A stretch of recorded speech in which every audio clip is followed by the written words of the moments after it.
Welcome to EnfinityCast, where we explore the moments in history that shaped our world.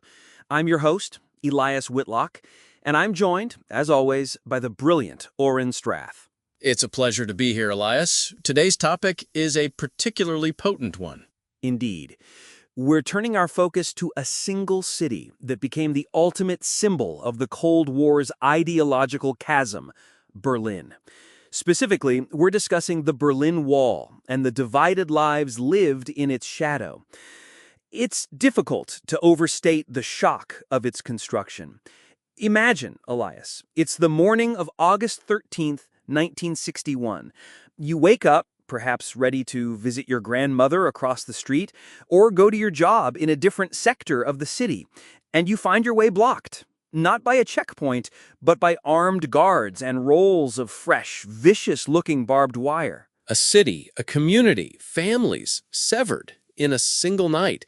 That barbed wire would, of course, evolve into the formidable concrete structure we all recognize.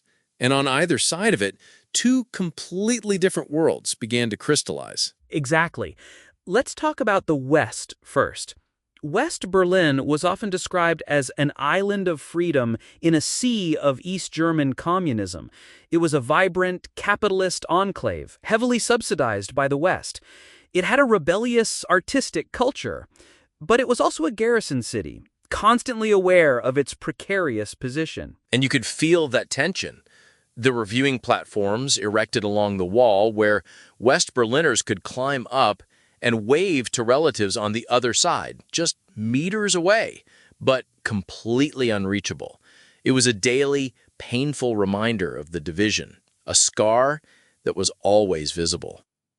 On the other side, in East Berlin, life was controlled. The German Democratic Republic, or GDR, presented itself as a socialist paradise, but the reality was one of intense surveillance by the Stasi, the state security service.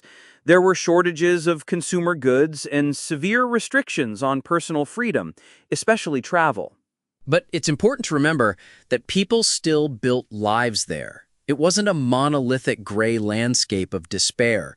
People fell in love, raised families, pursued hobbies, and found ways to create normalcy and community within the system's confines. The human element persists, even under oppressive circumstances. And that human element, that desire for connection and freedom, led to incredible acts of defiance. Over the 28 years the wall stood, more than 5,000 people attempted to escape over, under, or through it. The stories are astonishing. People digging tunnels for months, families sewing a hot air balloon out of scraps of fabric, engineers modifying cars with hidden compartments. These weren't just political acts, they were deeply personal bids for a different life, often undertaken at unimaginable risk. Which makes its end on November 9th, 1989, all the more remarkable. It fell almost by accident, following a fumbled statement at a press conference by an East German official. The announcement was misinterpreted as an immediate policy change, and thousands of East Berliners simply walked to the checkpoints. The guards, lacking clear orders and overwhelmed by the sheer number of people, eventually just opened the gates. The scenes that followed were pure euphoria. People climbing the wall, embracing strangers, chipping away at the concrete with hammers and chisels.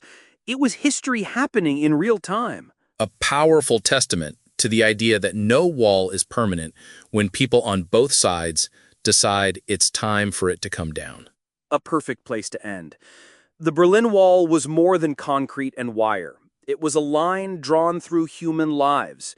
Its fall reminds us that division, however stark, is never the final word.